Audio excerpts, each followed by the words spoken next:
अगर आप एक फ्रीलांसर हो तो आपको पता होना चाहिए कि रिसर्च कितना इम्पोर्टेंट है क्लाइंट्स के बिजनेस और क्लाइंट्स के यूजर्स को समझने के लिए। लेकिन आपकी रिसर्च में ना आप क्लाइंट्स के बिजनेस को समझते हो और ना क्लाइंट्स के यूजर्स को। कभी आपकी क्लाइंट्स की गोल्स क्लियर नहीं होते और ऐसे ही हज़ारों प्रॉब्लम्स होते रहते हैं, जिसकी वजह से आपकी रिसर्च बेकार हो जाती है और आप फिर बोलते हो कि क्लाइंट से मुझे घोस्ट किया, प्रोजेक्ट कैंसिल कर दिया। फिर आपका कॉन्फिडेंस लो हो जाता है और आप फ्रीलांसिंग छोड़ देते हैं। आज की वीडियो में मैं आपको बताने जा रहा हूँ वो सिंपल ट्रिक्स जिसका इस्तेमाल करके आप अपने क्लाइंट्स को और क्लाइंट्स के बिजनेस को प्रॉपर वे में रिसर्च कर पाओगे। और क्लाइंट्स के यूजर्स जो क्लाइंट्स की वेबसाइट या ऐप यूज़ करते हैं उसे हम कहते हैं यूज़र रिसर्च। तो आप यूज़र रिसर्च कर पाओगे एंड हम एक डिसीजन पाथ बनाएंगे जहाँ पे आप क्लाइंट्स की यूजर्स का साइकोलॉजी ट्रैक कर पाओगे कि वो क्या सोच रहे हैं और उसका अगला स्टेप क्या होना चाहिए। और क्लाइंट्स के यूजर्स जो क्लाइंट्स की वेबसाइट या ऐप यूज़ करते हैं उसे हम बोलते हैं यूज़र रिसर्च। तो आप यूज़र रिसर्च करोगे और हम डिसीजन पाथ बनाएंगे जहाँ पर हम यूजर्स की साइकोलॉजी क्या होती है, क्या स्टेप्स लेना चाहिए, वो सब हम ट्रैक करने की कोशिश करें। फर्स्ट पॉइंट है analysing the industry. Her industry में रेगुलेशंस, प्रीकॉन्सेप्शंस एंड एक्सपेक्टेशंस होते हैं। फर्स्ट है कॉमन और बेस्ट प्रैक्टिसेस, जैसे कोई फीचर्स या टर्म्स एंड कंडीशंस, जैसे जो चीज़ होना चाहिए in order to be part of the competition. Second point है tone of voice and design. जब आप डिज़ाइन कर रहे हो वो डिज़ाइन फॉर्मल है या इनफॉर्मल, फ्रेंडली है या सीरियसनेस है। और तीसरा पॉइंट है बिजनेस और सर्विस प्रोवाइडर्स। हर ई कॉमर्स बिजनेस में ट्रैकिंग एंड शिपिंग होता है, तो आपको सोचना चाहिए कि आप उसको डिस्क्राइब कैसे करोगे। तो चौथा पॉइंट है brand positioning consideration. For example blue हम यूज़ करते हैं टेक्नोलॉजी या इनोवेशन को डिफाइन करने के लिए, एंड ग्रीन हम यूज़ करते हैं नेचर या कुछ पॉजिटिविटी डिफाइन करने के लिए। फिफ्थ पॉइंट है ratio of showing images, videos, animation to tell stories, data, facts, figures. For example अगर आप एक फर्नीचर स्टोर के लिए वेबसाइट बना रहे हो, वो टिपिकली डिफरेंट होगा एक इसरो के वेबसाइट से, जहाँ पे फर्नीचर साइट में कस्टमर्स चाहते हैं फोटोज कि ये सोफ़ा मेरे घर में कैसा लगेगा, और इसरो के साइट में customers want to see the research, the data, the information. तो ये दोनों अलग अलग चीज़ें। लेट्स अज्यूम आपने इंडस्ट्री को एनालाइज कर लिया, जिसके पास क्लाइंट्स की इंडस्ट्री का काफ़ी अच्छी नॉलेज है। आपका डिज़ाइन टोन क्या होना चाहिए और क्या सर्विसेज इंडस्ट्री यूज़ कर रहे हैं, और क्या आपको डाटा दिखाना है या फोटोज़, जहाँ पे क्लाइंट्स आपके ऊपर कॉन्फिडेंस नहीं होते और वो ट्रस्ट बिल्ड नहीं होता।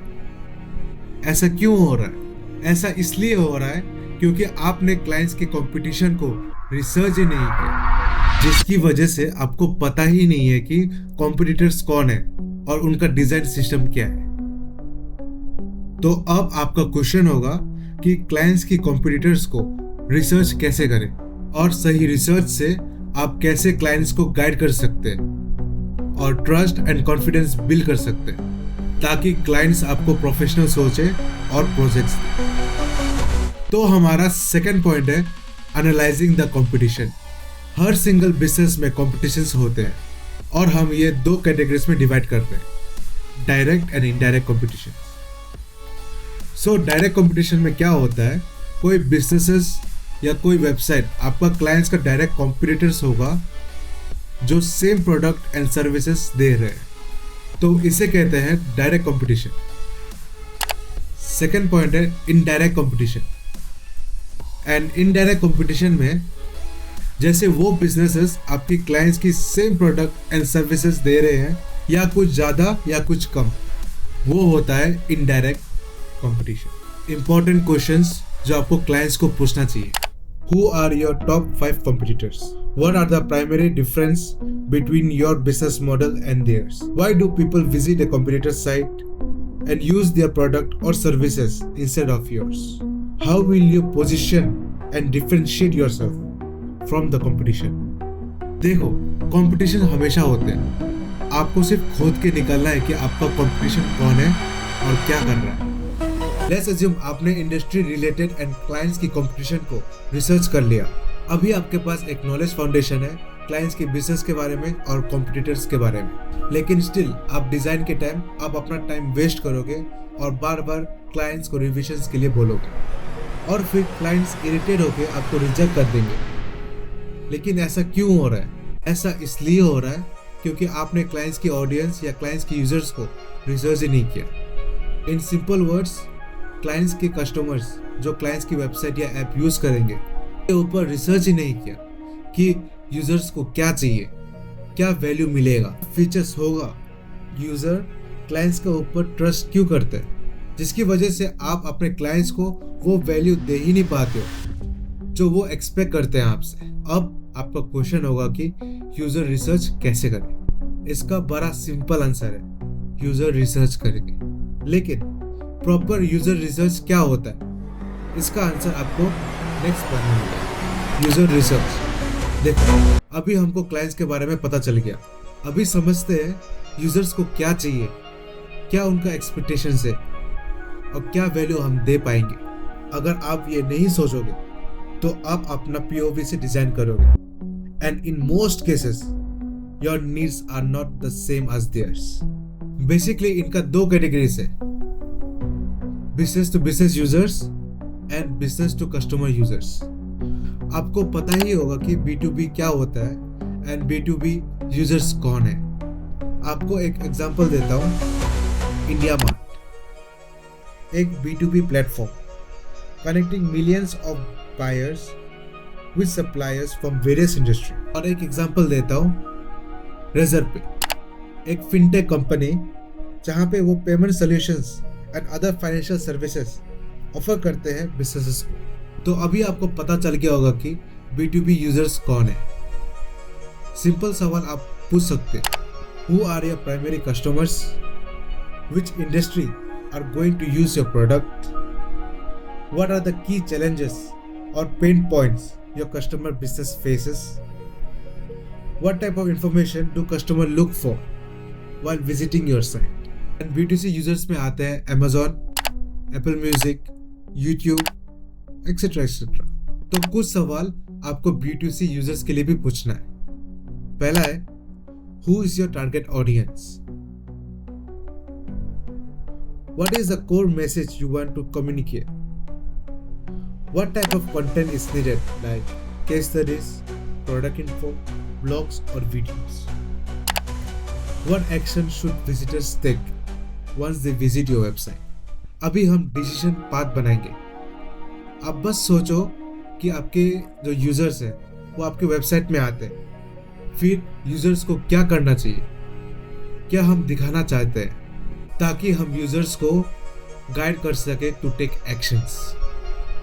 तो हम डिसीजन पाथ बनाएंगे और मैं चाहता हूँ कि आप मेरे साथ ये स्टेप्स फॉलो करके आप एक डिसीजन पाथ बनाओ अपने आप के लिए और अपने क्लाइंट्स के यूजर्स के लिए भी, ताकि हम समझें कि यूजर्स की साइकोलॉजी क्या है। लेट्स अज्यूम मैं आपको वेबसाइट में आया हूँ और मेरा पर्पस है कि आपका प्रोडक्ट सिर्फ देखना।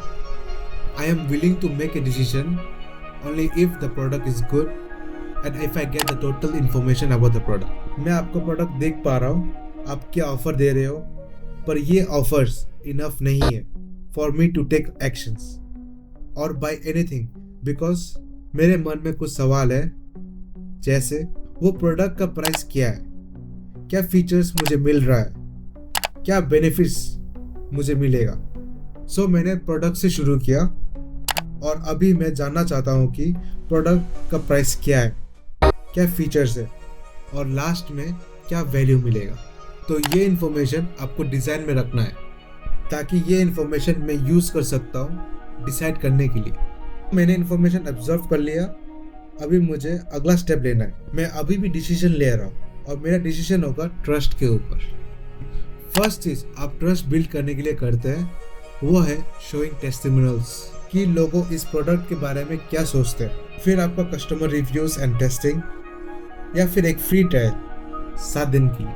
अभी मैं थोड़ा पास हूँ टू टेक डिसीजंस क्योंकि मैंने आपके रिव्यूज, टेस्टिमोनियल्स एंड रेटिंग्स देखकर ट्रस्ट हो गया मेरे को। फाइनली आप क्या चाहते हो, मैं क्या एक्शन लूँ? परचेज करूँ या न्यूज़लेटर के लिए साइन अप करूँ या 7 दिन के लिए सब्सक्रिप्शन लूँ? तो आपको पता चल गया होगा कि क्या इन्फॉर्मेशन चाहिए ताकि यूजर्स अपना डिसीजन ले पाए। अभी ये वीडियो पॉज करो और खुद एक डिसीजन पाथ बनाओ, वो अपने आप के लिए नहीं तो अपने क्लाइंट्स के यूजर्स के लिए, किसी के लिए भी। आपको बस कोई यूजर से नज़रों से देखना पड़ेगा और जब आप बना लोगे तो प्लीज़ आप अपना डिसीजन पाथ शेयर कर सकते हो मेरे साथ इंस्टाग्राम पे। तो अगर वीडियो इन्फॉर्मेटिव लगता है तो आप प्लीज़ सब्सक्राइब करो और कुछ भी डाउट होने से आप कमेंट से बता सकते हो, नहीं तो आप इंस्टा में भी डीएम कर सकते हो, मैं उधर में रिप्लाई दे दूंगा। और एक बार, यह हमारा सेकंड वीडियो है। अगर आपने फर्स्ट वीडियो मिस कर दिया तो मैं गारंटी से बोल सकता हूँ कि आप फ्रीलांसिंग में फेल हो जाओगे।